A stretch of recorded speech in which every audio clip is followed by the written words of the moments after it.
Yeah, Space Dreams. What was it like flying the F-14? Well, it was awesome. I get often asked which was my favorite airplane, and the F-14 was my favorite airplane. But I'm glad that I got the opportunity to fly the F-4. I was in one of the last U.S. Navy squadrons that flew the F-4. When I got into the F-4, there were only 4 squadrons left. So I did a tour there as a young pilot. Loved flying the F-4. Again, I'm glad I got that opportunity, but it doesn't really compare to the F-14. F-14 was bigger, although it wasn't faster. The F-4 was faster than the F-14, but the F-14 just had much better performance, turn performance, longer legs, more weapons. So the F-14 was a dream to fly, put it that way. Reading on down, John Ellis has asked me, which models did I fly? In the F-14, I flew primarily the F-14A. And if you're familiar with that, it had the TF-30 engines, which were very stall prone. And so most of my time was in the F-14A. In my command tour, VF-154, the squadron I was in, VF-51, we flew F-14As. And then in my Air Wing Commander tour, I flew F-14Bs with VF-102. And the only difference there really was the engines. The radar system was all the same. But I can tell you, it was kind of a funny story, I think. I was in Japan, VF-154, and we were doing an air show, a static display at the Singapore Air Show, where I was standing by the airplane answering questions. And a young kid came up to me, and he was from Malaysia. He was about 10 years old, and he had never seen an F-14 before, but he had built a model of one. And he looked at my airplane, and he said, "This is an F-14B, isn't it?" I said, "Well, no, it's actually an A. Why do you think it's a B?" And he pointed to a small door on the left side of the airplane called the gun gas purge door that allowed gas to exit from the gun port. And he said, "That door is only on an F-14B. Then I corrected him. I said, "Well, that mod is actually on the A." But I was amazed that a young kid from Malaysia had never seen the airplane before, and he knew that from building a model. So again, my time was mostly in the A, but a bit of time in the B. And the F-4, I flew the F-4J, and then the ship I was on, well, we actually then got upgraded to the S, which was a heavier model, and it had leading edge slats. But it was a heavier airplane, and we were flying off the USS Coral Sea, and because of the extra weight, wind over the deck became a problem. So we transitioned from our brand new F-4Ss to the F-4N, which the reserves were flying, and it was a much older airplane, pulse-only radar, hard wing, no leading edge slats anymore, so it didn't turn as well, but it was a much faster airplane. And then the F-18, I flew the F-18 A and C, single seat versions, except in training. I never flew the Super Hornet. Hey, scrolling on down. Jim Ellis is asking, at Space Dreams, is asking about the wing sweep. Well, that obviously made the airplane unique. The way we usually flew it was in auto. So you selected auto on the throttle, and then the wings would program themselves based upon airspeed and angle of attack. And that's how you flew the airplane most of the time. Whenever you see an F-14 in a video coming into the break or going particularly fast, it's because the wings are swept back automatically, or not automatically. You sweep them back manually so the wings sweep back. And then when you enter the brake and you turn to slow down, you put the wings in auto, and as the airplane slows down, the wings come out. So generally speaking, you flew the airplane with the wings in auto, unless you were flying in close formation, then you swept them back manually. Phil, just quickly interrupt you there. You've missed a few questions at the top because the bar goes straight down when the questions come in. Okay. If you scroll up, there's one from Miko, and just go from there. And there's one from John Ellis as well. Okay, I did skip a bunch here. Which ones did you fly? F-40AB, Double Vision, Brian. I don't Okay, I see. Yeah. Somebody makes a comment about the checklist for the 172. Here's my pocket checklist for the F-14, and here's the one for the F-18. You can see that it's a big difference between those two as well. Okay, comments about it. Double vision checklist. This is all about getting it sorted out.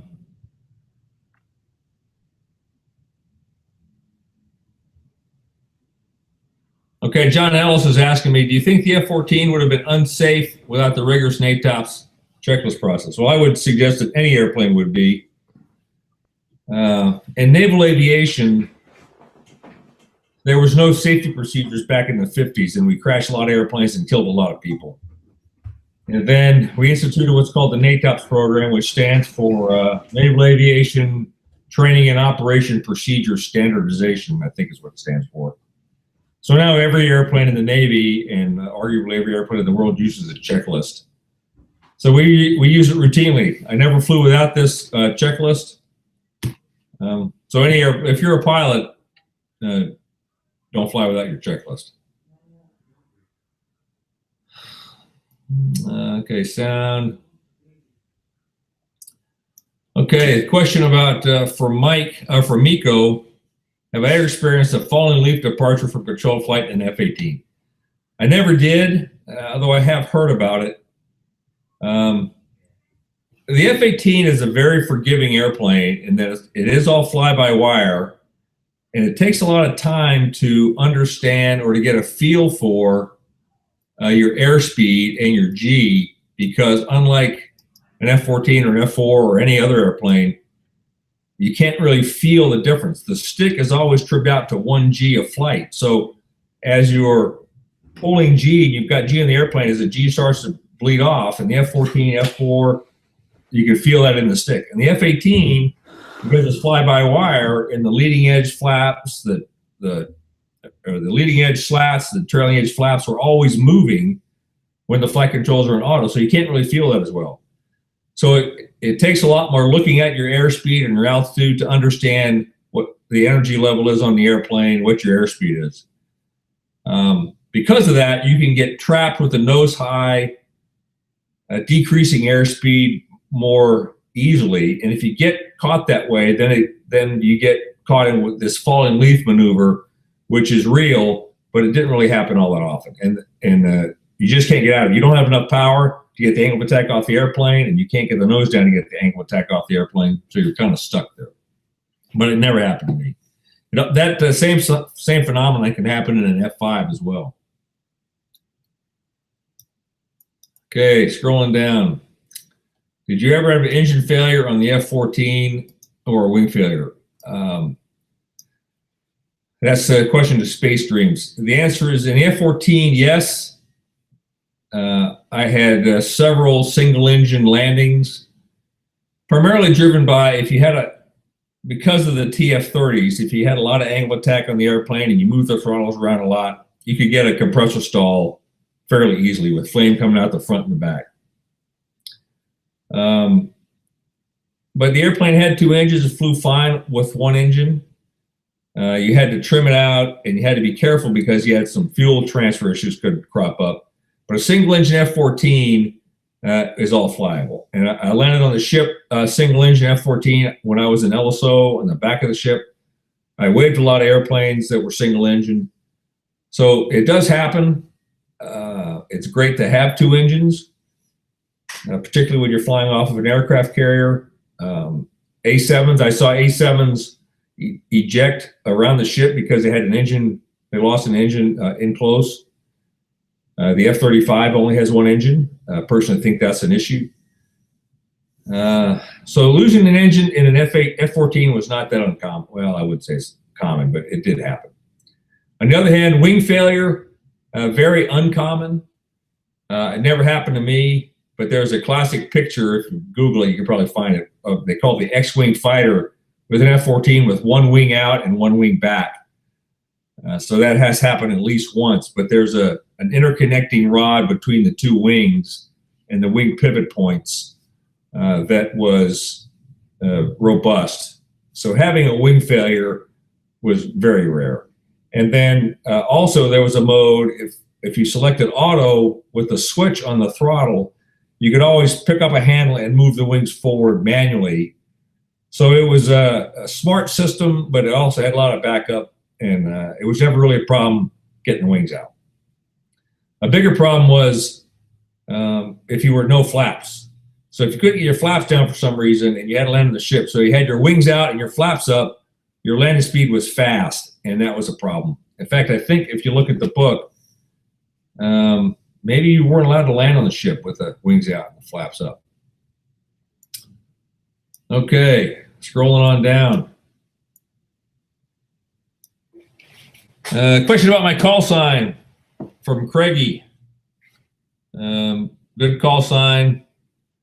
I get asked that a lot. My call sign was Filthy, partly because my first name is Phil, I think. But when I was in the F4 training squadron, out to lunch at a seedy establishment, I'll admit, and we were just having lunch, and one of my flight instructors looked at me, and his call sign was Nasty, and he said, "Filthy, that should be you. You should be Filthy," and it stuck, and I've been Filthy ever since, and people still call me that today. A story about call signs is you weren't allowed to pick your own, at least in the U.S. Navy. I suspected that's true in other militaries. So a story I like to tell is a friend of mine checked into his first squadron, and he checked in with a commanding officer, and he introduced himself, and he said, "My call sign is Shark." And the SEAL laughed at him and said, "Shark, your call sign is now Minnow." And he became Minnow that day, and he's still Minnow today. So you have to be careful with call signs. So yeah, we could talk a long time about different call signs, but you can't pick your own. I didn't pick mine. It got given to me, and it stuck.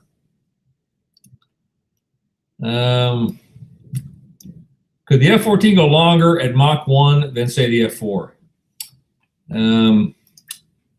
Yes, because it carried more fuel. But in my experience with the F-4, particularly the F-4N, because it was lighter and cleaner, had a thinner wing, it was a faster airplane than the F-14. And I never did it, but there were guys that got a Mach 2 pin in an F-4 by going Mach 2 more often than guys in the F-14. But particularly on a maintenance profile, which you had to then accelerate, I think it was about Mach 1.4 to test some different systems. It took a long time to get to Mach 1.4, and it takes a lot of gas. So in the real world environment, you could get to Mach 1.8, but you're not going to stay there very long.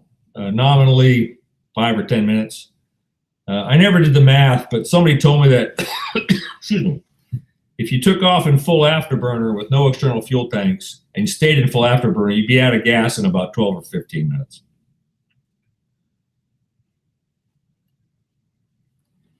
Which actually is a good point about fighter design in general, is my opinion, and I'm not an aerodynamicist, but a good fighter is one that accelerates quickly, but not necessarily one with the highest top speed. If you look at the history of combat from the current engagements in Afghanistan, over Syria, Desert Storm, Vietnam, very rarely do engagements happen at supersonic speeds. You want to get there, but you don't need to stay there necessarily. So Christine asked me, as a Navy pilot, what do you think of the Queen Elizabeth? You mean the ship, the Queen Elizabeth? If that's the question, I think it's awesome. I was sorry to see that the UK got rid of their aircraft carriers for a few years. I'm glad to see them back. You may know that the Brits invented the angled deck. They invented the Fresnel lens. They basically invented carrier aviation. The first strike against the land from a ship was back in World War I off of a UK carrier. So I think it's great that the Brits are back. The F-35 is going to be an awesome machine, although there are limitations with the VSTOL version. the F-35B that's going to be flying up the Queen Elizabeth. It just won't have the range of the A or the C, but it's great to see the Brits back in the business. John Ellis, do you like being referred to as CAG? Absolutely. CAG stands for Carrier Air Group Commander, which is actually an older term. We used to call them air groups. Now they're called air wings. So I'm proud of the fact that I got to be a CAG. Some guys today even call me CAG. Some of my commanding officers that worked for me when I was CAG made Admiral. I never made Admiral, and they still call me CAG. I call them Admiral.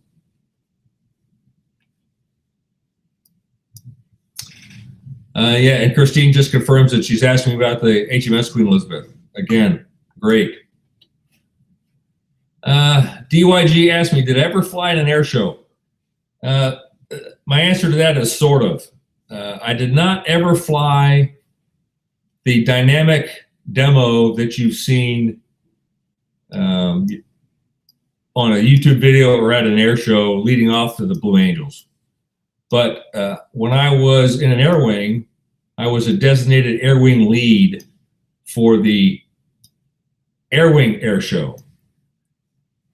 So my job was to open the air show with a supersonic flyby pass at about 200 feet, supersonic past the aircraft carrier, sonic boom, and that's how we opened the show. And that was my job. And I was the lieutenant commander at the time, but I flew with then the CAG, who loved it, and he always wanted us to go supersonic. And every time we did, we generally broke something on the ship, either popped a window out of a helicopter. One time we cracked the window on the flight deck crane. There's a story of a supersonic flyby of a Navy cargo ship, and the shock wave popped the hangar bay doors off of their rails. So I did do that. I did supersonic flybys of the ship. I also got to lead, this was kind of fun.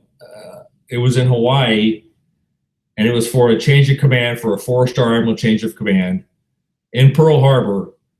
So I led a formation of a diamond of diamonds. So 16 airplanes, 4-diamond formation. And we flew past Waikiki Beach, over the Honolulu airport, and then we flew right over top of the change of command ceremony that was happening to be on the back of a battleship, and flew by there. So I'm not an airshow pilot, but I have done some supersonic flybys and some formation stuff, but I never got to fly that dynamic demo that you see at air shows. A lot of my friends have done that. It's a great airplane for an air show, and I would argue, since the F-14 was sunsetted in 2006, that air shows aren't the same, since F-18s just don't compare, in my opinion.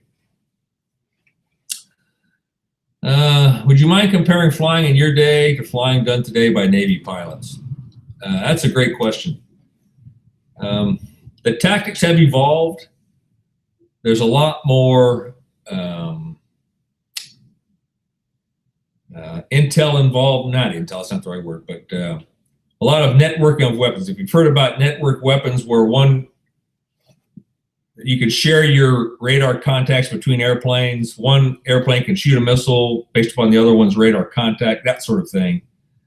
We didn't do that kind of stuff in the day. We could share radar contacts or data link contacts, but the whole concept of network censored weapons is that's new, and I didn't deal with that.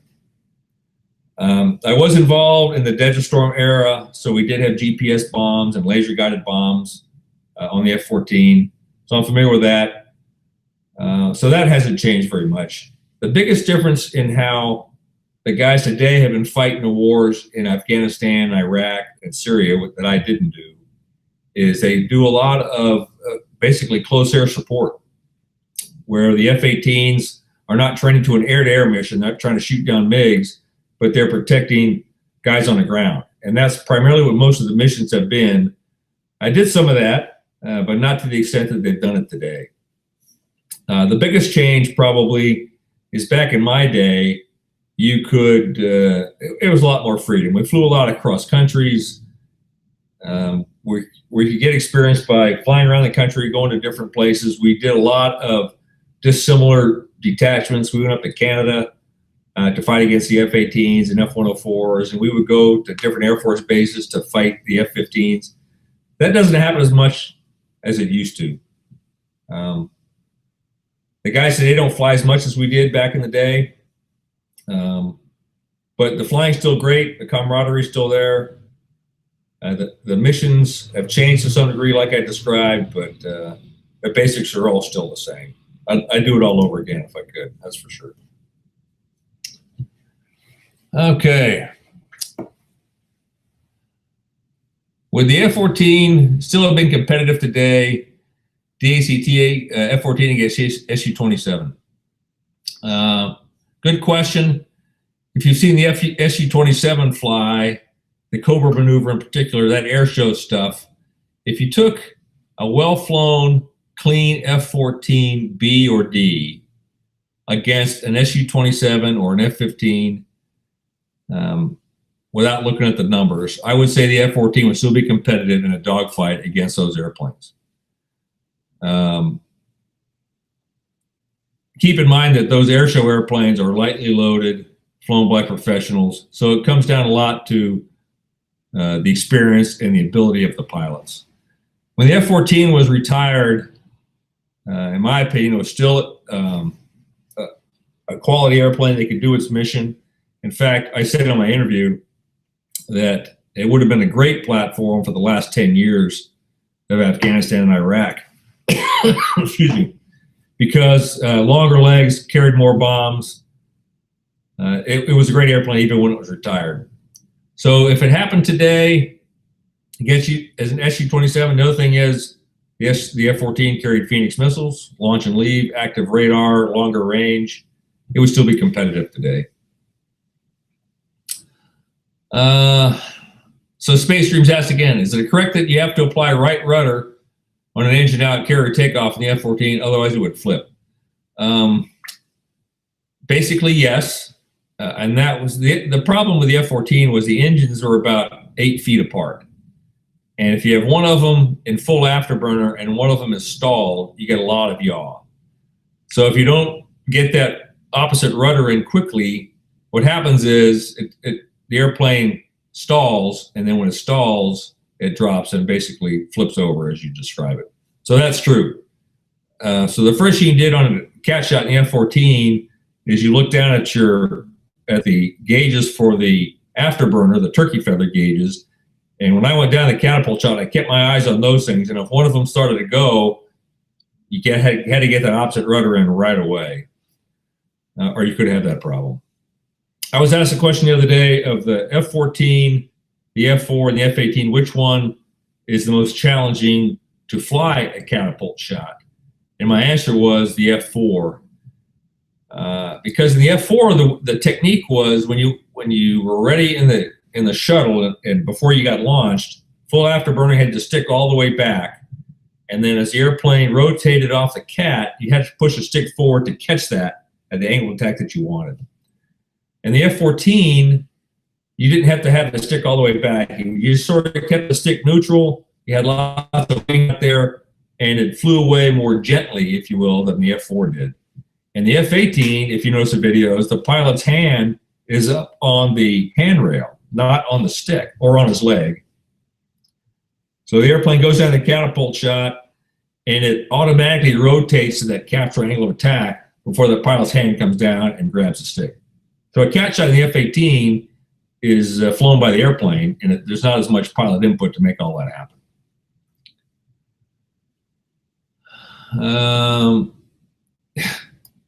Hey, Craigie boy, great question. Do you enjoy the different tail art? Everything seems so plain today. Absolutely agree with you.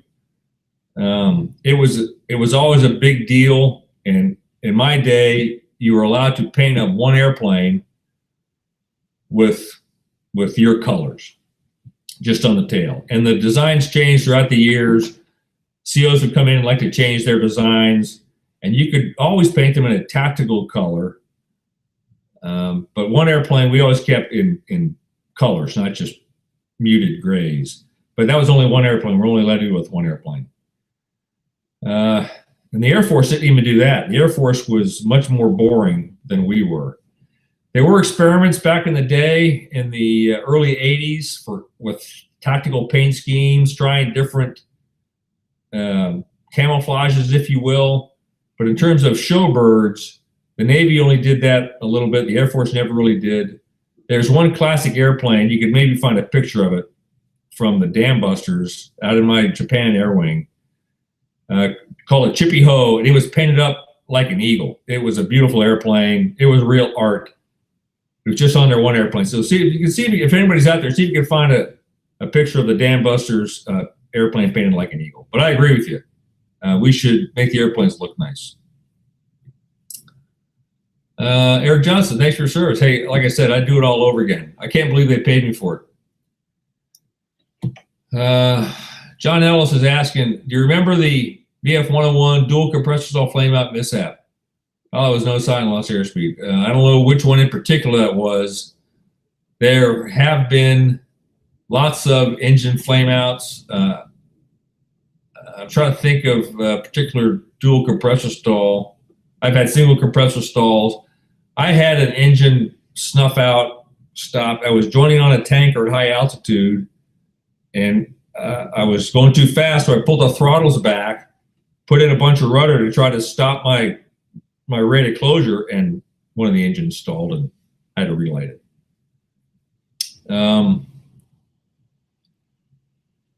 I meant to look these numbers up before this, but maybe somebody knows. There were over 100 F-14s lost, and I found a website actually that showed where in the world that happened and the dates, and some places the names of the crew. We lost a lot of airplanes, most of them, almost all of them, in peacetime, all except for the Desert Storm.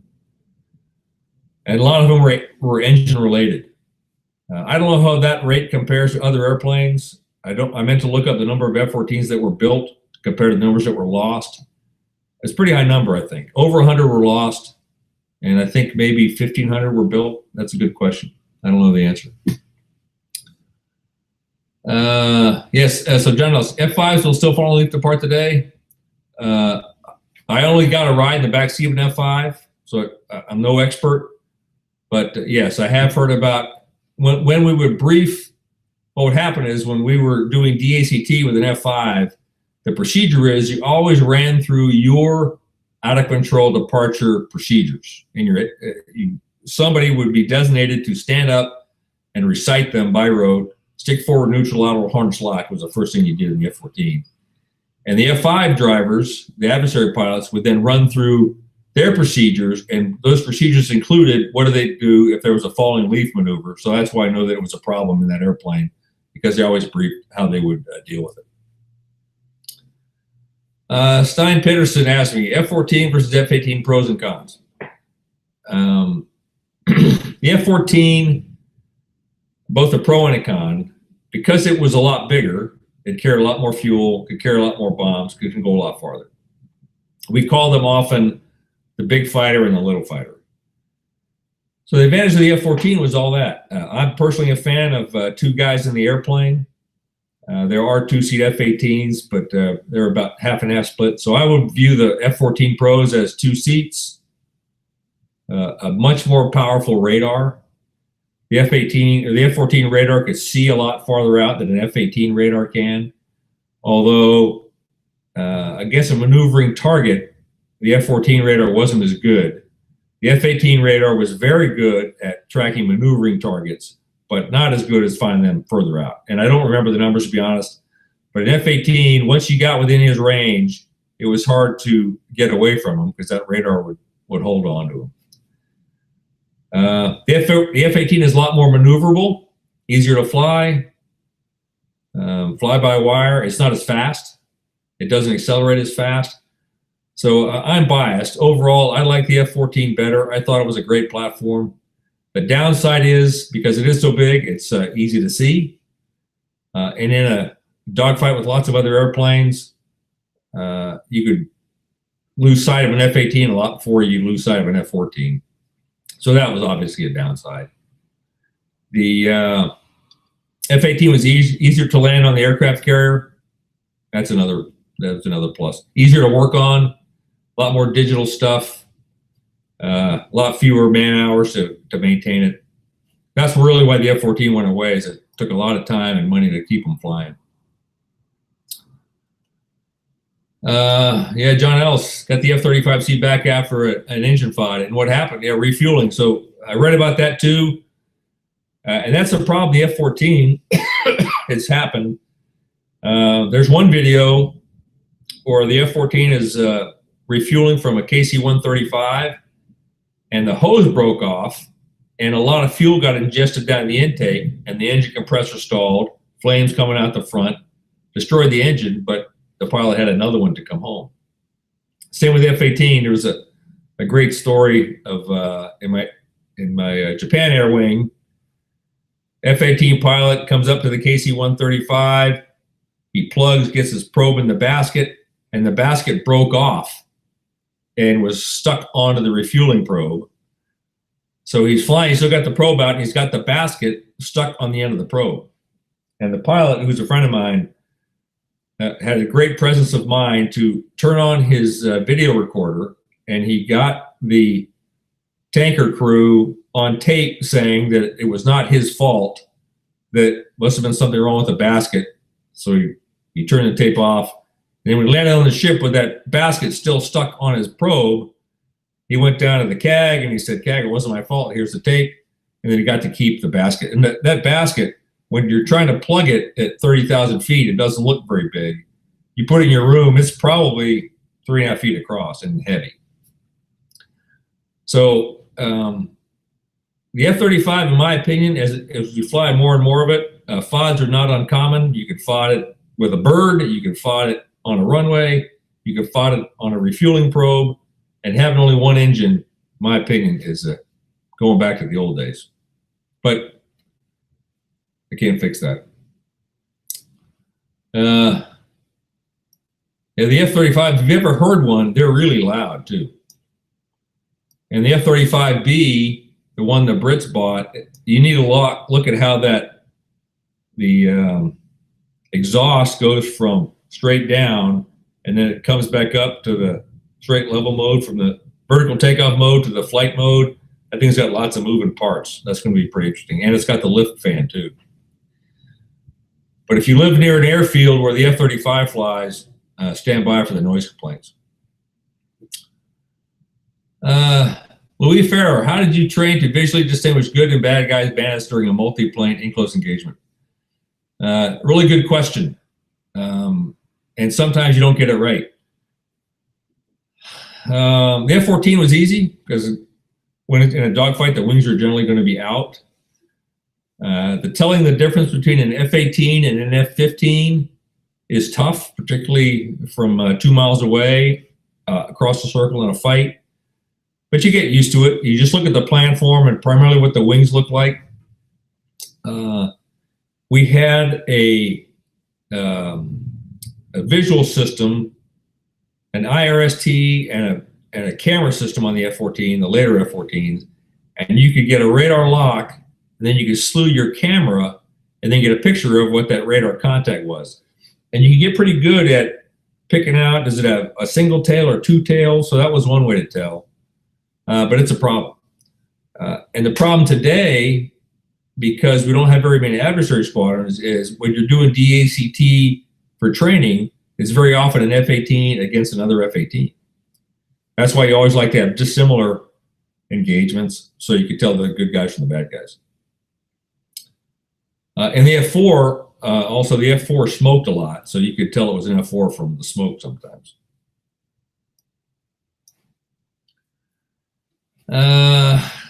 Can't tell his name, there's no name here, but did you ever get to drive the F-14B?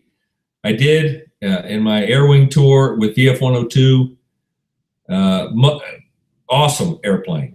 So it had all the great attributes of an F-14A with the swing wing, the range, the speed, but you didn't have to worry about managing the throttles to avoid a compressor stall.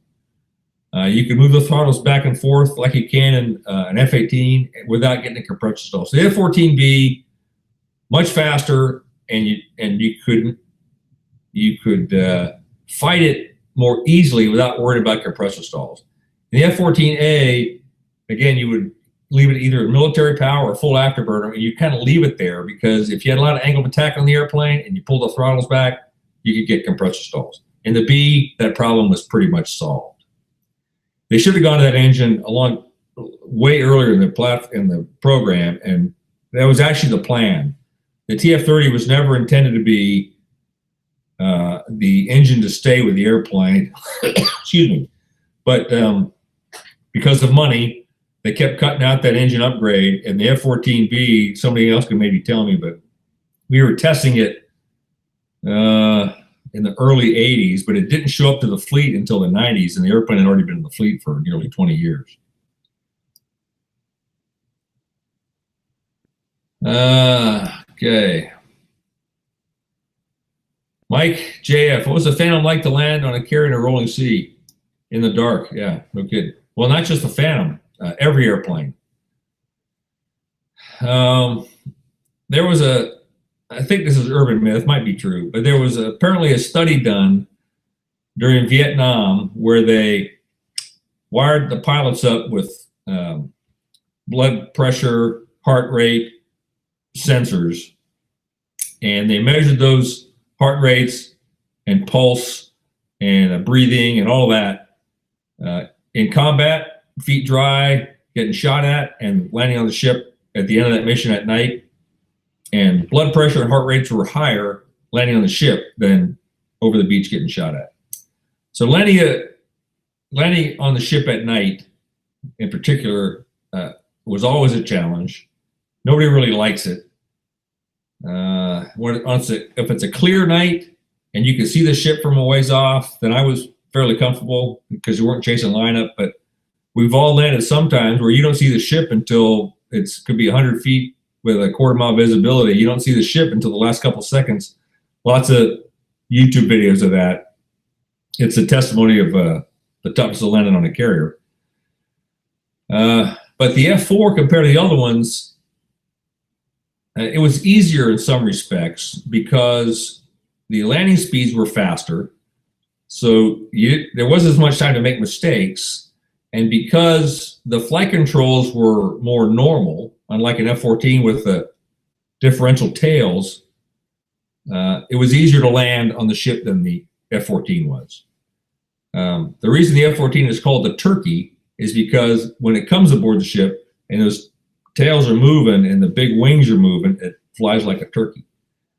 The F-18, on the other hand, pretty easy to fly aboard the ship, relatively speaking to the other ones. The heads-up display makes it a lot easier to fly the F-18. The F-14 had a heads-up display, but it was pretty much useless for landing on the ship. And the F-4 had no heads-up display, which is actually because I learned on the F-4, when I got to the F-18, we would train to practice to land on the ship without a HUD, and I was always pretty good at it because I had done that in the F-4. And the younger guys that only flew the F-18, we call them HUD cripples. If you didn't have the HUD, they had a hard time flying, but I trained that way, so it wasn't all that bad. All right, so Craigie Boy is playing hooky from work. He's listening in, and he's not at work, so good for him. By the way, same with me. It's about 4 o'clock here on the East Coast. I live in Virginia, and I'm supposed to be at work too, but I'd much rather be doing this. There are some great videos of landing on a pitching rolling deck. There was a PBS special, you could probably find it, on super carriers, and there's a section in there of pitching rolling deck, worst I've ever seen. And it was on the Nimitz. In my opinion, they made a huge mistake to go flying that day. I knew the guy who was a CEO of the carrier at the time. They wanted to go practice, and they launched during the day. And the deck was moving plus or minus 30 feet. It was rolling back and forth, and they had a hard time getting people aboard. So then they canceled the last 2 launches, but they still had airplanes airborne that they had to catch, about 12 of them at night on that same pitching rolling deck. It's a great video to watch. Everybody's in the ready room is watching as these guys are trying to get aboard. And a great leadership piece of that was there was a young female pilot who was scheduled to fly on the last mission to fly the tanker, and she wasn't looking forward to that. So her commanding officer said, don't worry about it. I'll take that mission. And this is all in the video. And he took the mission, so she didn't have to. Showed great leadership, in my opinion. He gets airborne, and he had to do some refueling to get some of the other airplanes aboard. Everybody eventually got aboard, but it's a great example of, excuse me, of what it's like to land on a pitch and rolling deck. John Ellis asked me if I know Snort Snodgrass. I do. Excuse me, I should go get a beer. Everybody in the F-14 community knows him, and he still works. Excuse me, my assistant's bringing me some water. Everybody knows Snort, and he's still flying in the airshow business today. It's not a beer, but it's better than nothing. Excuse me.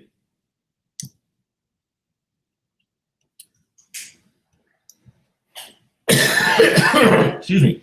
All right, so asked about my first interview. I made a big mistake on that when I caught it, when I watched it.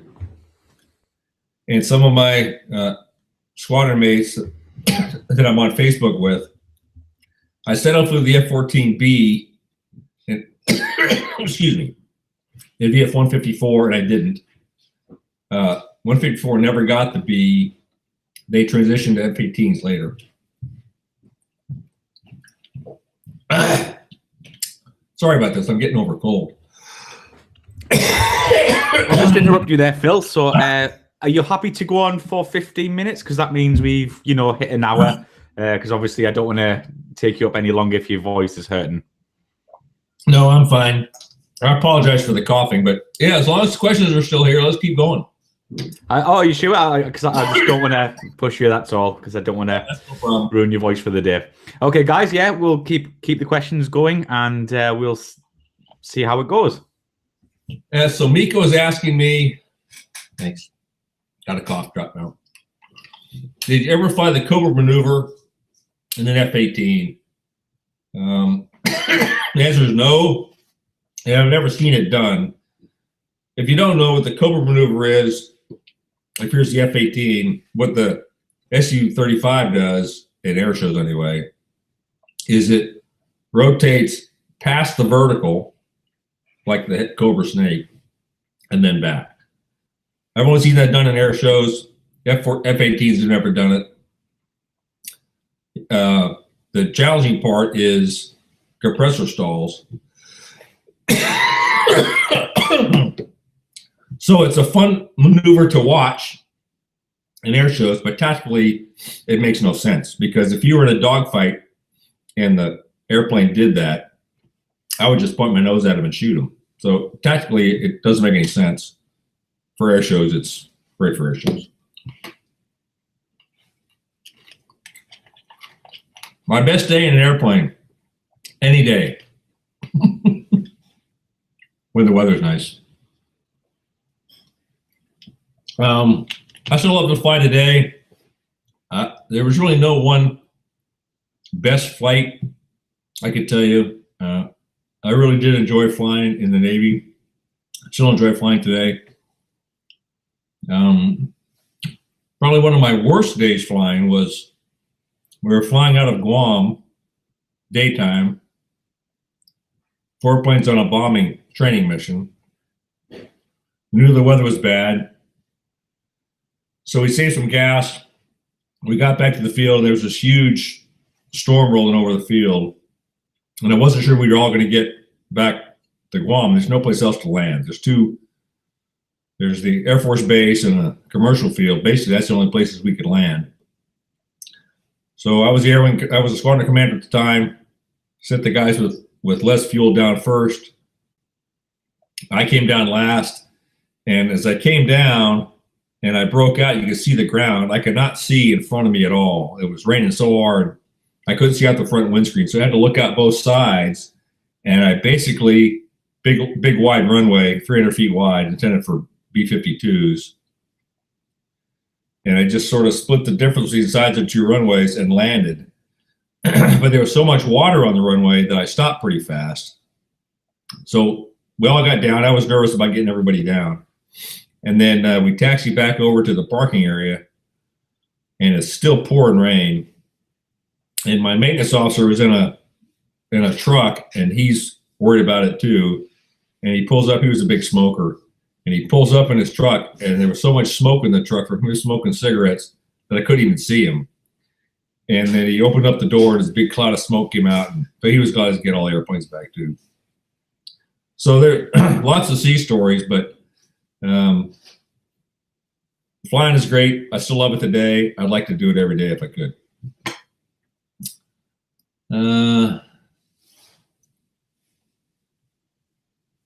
Okay.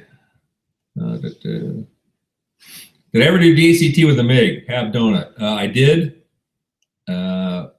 Back in the day, I don't know if that's classified or not anymore. But for training, I did have one training mission where I flew against a real MiG. I learned a lot from that. That was a long time ago. The MiGs back in the day, you know, the MiG-19, MiG-17, MiG-21, had great capability, but they had a lot of limitations. Very short range. Their weapons were terrible. Visibility out of them wasn't very good, but they were effective. But mostly they were just such short range that really limited them. Okay, here's a technical question. What's the wing loading of the Tomcat when the wings are 68, 83, 85 versus an F-16? I have no idea. Yeah, F-16 is a great airplane. It's testimony to, I was involved when I was flying F-4s to when they were testing the F-16. So that was back in the early 80s, and they're still building them today. So the F-16 is a great airplane. The U.S. Air Force uses it primarily as a bomber, not as a fighter. We got F-15s for that.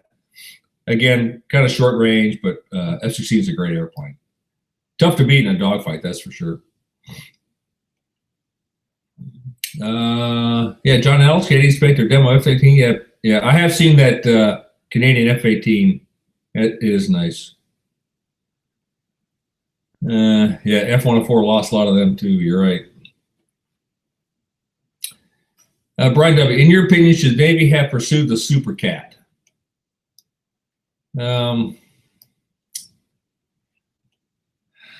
It's hard to say.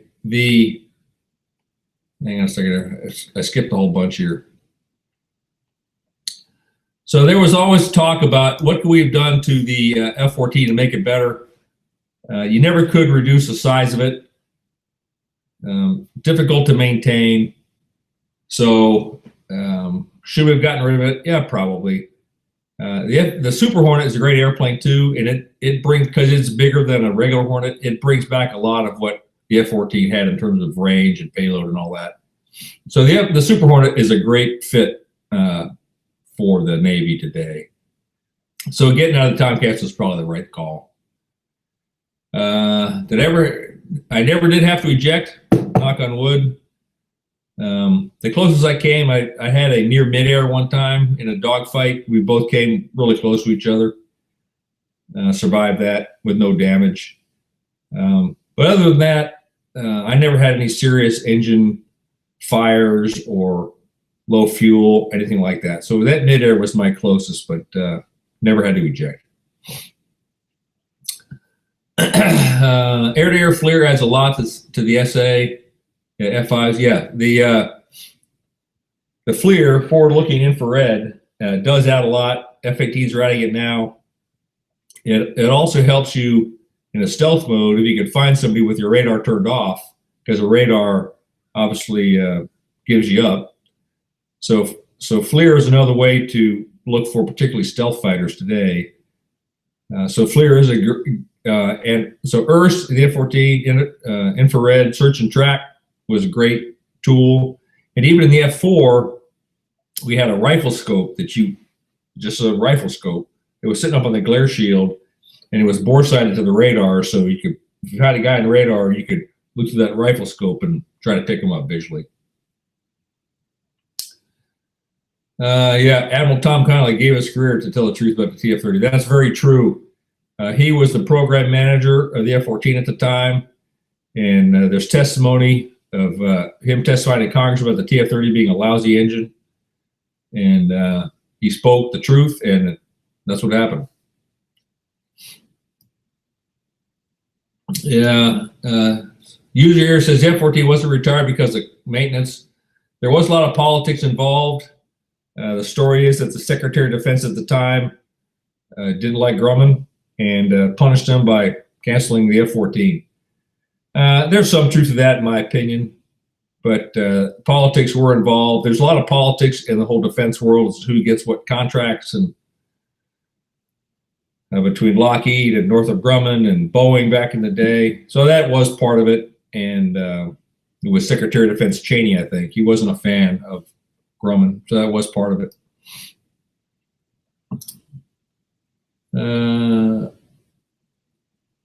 Puke and George, do you think the F-14 would still be a good fighter today with modern? Yes, we've talked about that a little bit. Quick strike was one of the proposals. It was a good airplane when it was retired. A very capable radar, lantern pod, GPS weapons, long range, 2 guys in it. Upgrades have been happening throughout, particularly the lantern pod, GPS weapons. The F-14 would still be a good fighter today. Its biggest drawback today, excuse me, is the radar cross-section is the size of a barn, and that really is a problem. It's easy to see on the radar. It's easy to see visually.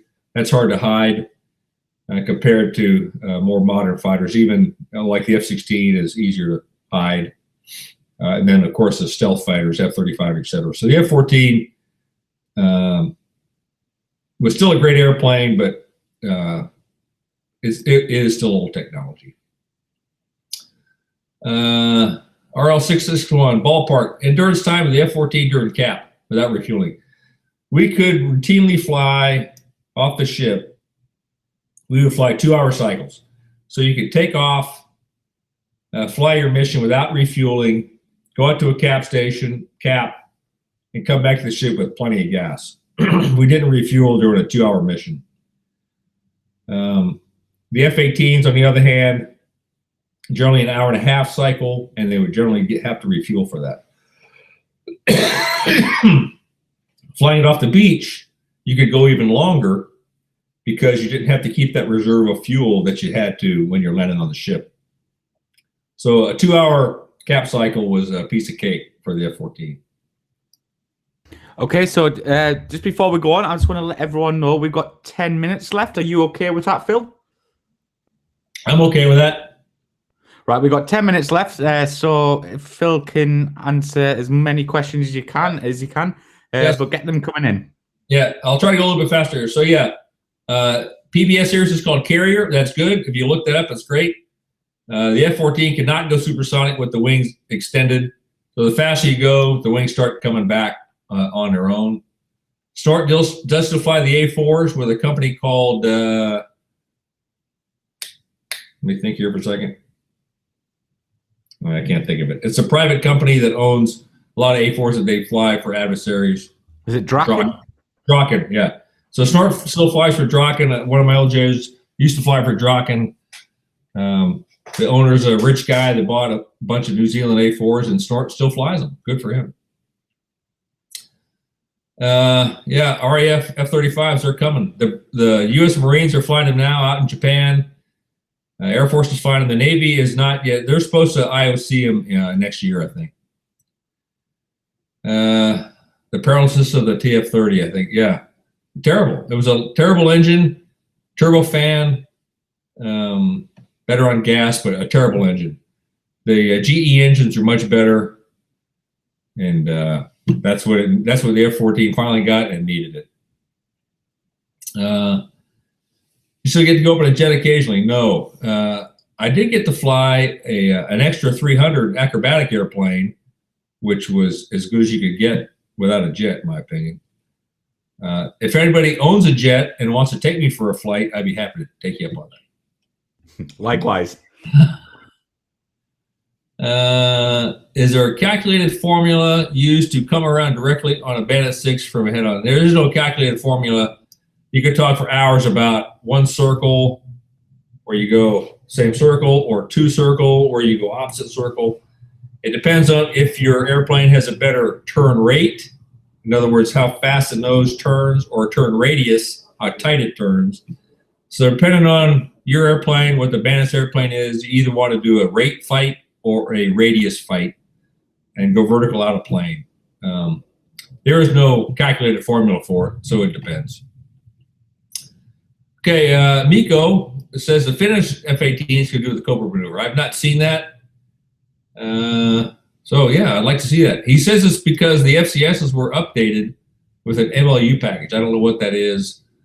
So I didn't know that. I would think it'd be an engine problem, but apparently not. And I don't know what the Finns are going to replace it with. If it's F-35s or what they're going to replace it with. I love the ref soap score. Yeah, it was still true. We're talking about the Cobra Maneuver. Yeah, Draken, thanks for that, John. And there's other companies. There's Draken, there's TAC Air, they bought some F5s. And there's Top Aces, they bought some old F-16s. And they're all trying to get in the business of commercial companies flying adversary support. And so John and Miko going back and forth thought the F-18 was limited to 35 AOA. That's what I thought too, but I guess they fixed that. Draken. F-14 can go Mach 1. Yeah. F-14 can go Mach 1.1 before the wings start coming back. I could pull out my book, but I don't think that's true. They started programming back at about 0.8, as I recall, but the F-14 cannot go Mach 1.1 with the wings out. For design, okay, there's some debate about that. I don't believe it. Have I ever fired in anger? I have dropped a bomb in anger, but I've never fired a missile in anger. I've shot a lot of missiles in training. I shot down a full-scale F-86 drone in training, but I've only dropped bombs in anger. Very few air-to-air missiles have been shot in anger lately, although there was a MiG kill in over Syria, an F-18 guy, and there was a couple kills from F-14s, during Desert Storm. A lot more kills from F-15s in Desert Storm, but very few F-14 guys have ever shot a missile in anger. And I was too late for Vietnam with F-4. Mid-life update. Okay, thanks. That's what MLU is. Hardest 1v1 pilot you ever fought? He was my CO at the time. His name is Rat Willard.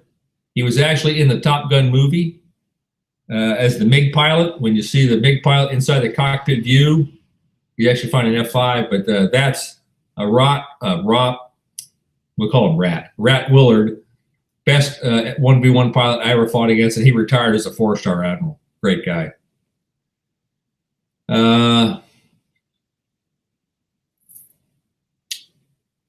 Did you ever see an F-18 dancing on his rudders in close? The rudders on an F-18 were they all connected. So yeah, you had rudder control, but the pedals don't move. It's all about pressure on the rudders. So when you move the stick in an F-18, the wing flaps and the wings move, and so do the rudders, and they're automatically towed in for landing. So I've not actually seen do a rudder dance. F-18s were very stable coming aboard, I guess. Ultimate weapon system, the F-14 would have performed if Cold War task. Yeah, so that's what the F-14 was designed for.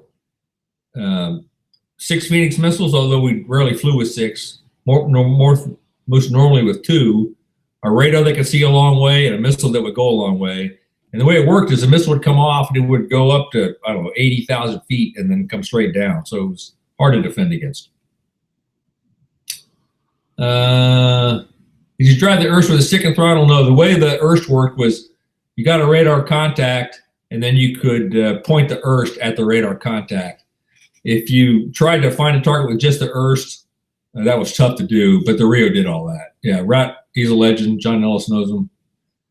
Pete Pettigrew, another good guy. Pete Pettigrew was a consultant to Top Gun movie.